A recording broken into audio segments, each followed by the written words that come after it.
সুন্দৰ পূজাৰি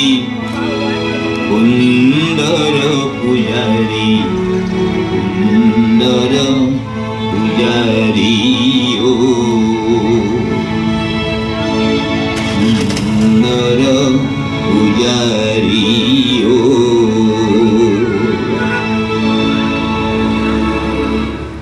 দিশে অগ্ৰসৰ হোৱাত অসুবিধা অনুভৱ যেন হয় আজিৰ তাৰিখত সেয়েহে আমাৰ প্ৰজ্বলন কৰিবৰ বাবে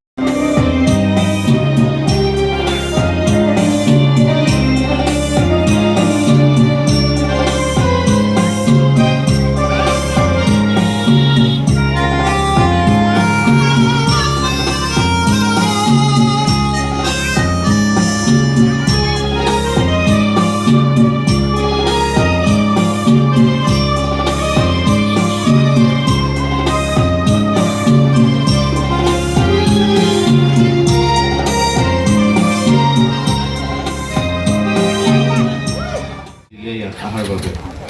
মোক আমাৰ প্ৰাঞ্জিত ডাঙৰীয়াই যোৱাকালিয়ে মোক ফোন কৰি কৈছিলে যে আপুনি আহিব মই কথা দিছিলোঁ মই আহিম বুলি সেই মৰ্মে মই আহিলোঁ আৰু মোৰে সৌভাগ্য